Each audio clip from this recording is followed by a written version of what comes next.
ನಮ್ಮ ಪ್ರೀತಿಯ ಅಪ್ಪುಗೆ, ಪುನೀತ್ ರಾಜ್ಕುಮಾರ್ ಅವ್ರಿಗೆ ಹುಟ್ಟುಹಬ್ಬದ ಶುಭಾಶಯಗಳು. ಸೊ ನನ್ನ ಜೀವನದಲ್ಲಿರುವಂಥ ಕೆಲವೊಂದಷ್ಟು ರಿಗ್ರೆಟಲ್ಲಿ ತುಂಬ ದೊಡ್ಡ ರಿಗ್ರೆಟ್ ಅಂತಂದರೆ ಅಪ್ಪು ಅವ್ರನ್ನ ನೋಡೋಕೆ ಒಂದು ಅವಕಾಶ ಸಿಕ್ಕಿದ್ದನ್ನ ಕಳ್ಕೊಂಡಿದ್ದು. ನಮ್ಮ ತಂದೆಯವ್ರ ಫ್ರೆಂಡ್ ಒಬ್ರು ಇದ್ರು, ಅಪ್ಪು ವೆಂಕಟೇಶ್ ಅಂತ. ಅವ್ರು ಬಂದು ಪುನೀತ್ ರಾಜ್ಕುಮಾರ್ ಅವ್ರಿಗೂ ಸಹ ಕ್ಲೋಸ್ ಇದ್ದರು. ನಮ್ಮಪ್ಪ ಹೇಳಿದರು, ನಿಂಗೆ ನೋಡ್ಬೇಕಂತ ಆಸೆ ಇದ್ದರೆ ಹೇಳು, ನಾನು ಅವ್ರಿಗೆ ಹೇಳ್ತೀನಿ, ಅವ್ರನ್ನ ಕರ್ಕೊಂಡು ಹೋಗ್ತಾರೆ. ನಾನಿಲ್ಲ ಹಂಗೆಲ್ಲ ಹೋದರೆ ಇನ್ಫ್ಲೂಯೆನ್ಸಲ್ಲಿ ಓದಂಗೆ ಆಗ್ಬಿಡುತ್ತೆ, ಬೇರೆ ಯಾರ ಕಡೆಯಿಂದನೂ ಓದಂಗೆ ಆಗುತ್ತೆ. ಸೊ ಹಂಗೆ ಹೋಗೋಕೆ ಇಷ್ಟ ಇಲ್ಲ ನನಗೆ. ನಾನು ಏನಾದರೂ ಮಾಡಿ ಏನಾದರೂ ಸಾಧಿಸಿ ಅವ್ರ ಹತ್ರ ಹೋಗ್ತೀನಿ. ಅವಾಗ ಅವ್ರ ಹತ್ರ ನಾನು ಹೇಳೋದಕ್ಕೂ ಒಂದು ವಿಷಯ ಇರುತ್ತೆ ಅಂತ ನಾನು ಹೋಗಲೇ ಇಲ್ಲ.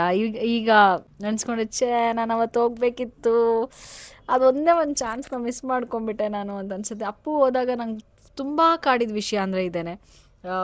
ಒಂದೇ ಒಂದು ಅವಕಾಶ ನಂಗೆ ಸಿಕ್ಕಿತ್ತು, ನಾನು ಕಳ್ಕೊಂಬಿಟ್ಟೆ ಯಾವುದೋ ಬೇರೆ ಯಂತ್ರ ಬಗ್ಗೆನೂ ಯೋಚನೆ ಮಾಡಿಕೊಂಡು ಅಂತ.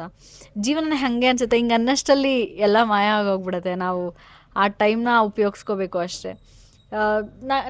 ನನಗೆ ಅಪ್ಪು ಯಾಕೆ ತುಂಬ ಇಷ್ಟ ಆಗ್ತಾರೆ ಅಂತಂದರೆ, ಒಂದು ಹೀರೋ ಆಗಿ ಅಥವಾ ಒಂದು ಮೂವಿಯಿಂದ ಅದಕ್ಕಿಂತ ಹೆಚ್ಚಾಗಿ ಒಂದು ಕ್ಯಾರೆಕ್ಟರ್ ವೈಸ್. ಈಗ ನೀವು ವೀಕೆಂಡ್ ವಿತ್ ರಮೇಶ್ ನೋಡಿದರೆ ನಿಮಗೆ ಗೊತ್ತಾಗುತ್ತೆ. ಅವರು ಒಂದು ಕಡೆ ಹೇಳ್ತಾರೆ, ಹೇಗಿದೆ ಸರ್ ಜೀವನ ಅಂತಂದಾಗ, ಅದ್ಭುತವಾಗಿದೆ ಸರ್, ಜೀವನ ಬರೋದು ಒಂದೇ ಸಲ, ನಾನಂತೂ ತುಂಬ ಖುಷಿಯಾಗಿ ಅನುಭವಿಸ್ತಿದ್ದೀನಿ ಅಂತ. ಆಮೇಲೆ ಅವ್ರು ಒಂದು ಮಾತು ಹೇಳ್ತಾರೆ, ನಾನು ನನ್ನ ಮನಸಾರೆ ಒಬ್ರಿಗೆ ಒಳ್ಳೇದನ್ನೇ ಬಯಸೋದು ಅಂತ. ಮ್ಯಾನ್, ಆ ಕಾನ್ಫಿಡೆನ್ಸ್ ಇದೆಯಲ್ವಾ, ಸುಮ್ಮನೆ ಒಂದು ಮಾತು ಹಿಂಗೆ ಹೇಳೋದಕ್ಕೂ ಅವ್ರು ಅಷ್ಟು ಧೈರ್ಯವಾಗಿ ಅಷ್ಟು ಮನ್ಸು ಮುಟ್ಕೊಂಡು ಅವ್ರು ಹೇಳುವಾಗಲೂ ಎಷ್ಟು ಡಿಫ್ರೆನ್ಸ್ ಅನಿಸುತ್ತೆ ಅಂದರೆ, ಒಬ್ರು ಹಿಂಗಿರ್ಬೋ, ಇದೊಂದು ಹೇಳ್ಕೊಳ್ಳೋ ಅಂಥ ಕ್ವಾಲಿಟಿ ಅಲ್ವಾ, ಇದೊಂದು ಎಷ್ಟು ಚೆನ್ನಾಗಿದೆ ಅಲ್ವಾ ಅಂತ ಅವತ್ತೇ ನಂಗೆ ಗೊತ್ತಾಗಿದ್ದು. ಸೊ ಪ್ರಾಬಬ್ಲಿ ಅವತ್ತಿಂದ ನನಗೆ ಪುನೀತ್ ರಾಜ್ಕುಮಾರ್ ಅವ್ರನ್ನ ತುಂಬ ಇಷ್ಟಪಡೋಕ್ಕೆ ಸ್ಟಾರ್ಟ್ ಮಾಡಿದ್ದು. ಅವ್ರು ಇದ್ದಾಗಿಂತ ಅವ್ರು ಹೋದ್ಮೇಲೆ ಜಾಸ್ತಿ ಮಿಸ್ ಮಾಡ್ಕೊತಾ ಇರೋದು. ನಂಗೆ ಒಂದು ಏನು ಖುಷಿ ಆಗುತ್ತೆ ಅಂದರೆ, ನೀವೆಲ್ಲರೂ ಯೋಚನೆ ಮಾಡಿದ್ದೀರಾ, ನಾವು ಇದುವರೆಗೂ ಯಾವತ್ತೂ ಎಲ್ಲೂ ಮಿಸ್ಸಾಗಿ ಕೂಡ ಪುನೀತ್ ಡೆಡ್ ಬಾಡಿ ಅಥವಾ ಅವ್ರದ್ದು ಹೆಣ ಅಂತ ನಾವೆಲ್ಲೂ ಮಾತಾಡಲ್ಲ.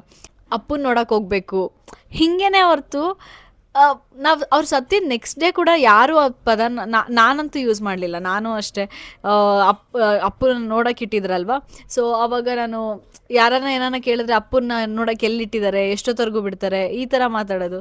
ಸೊ ಅಷ್ಟೇ ಅನಿಸುತ್ತೆ, ಮನುಷ್ಯ ಹೋದ್ರೂ ಅವ್ರ ಹೆಸರು ಇನ್ನೂ ತುಂಬ ವರ್ಷಗಳ ಕಾಲ ಅದು ಚಿರಋಣಿಯಾಗಿರುತ್ತೆ.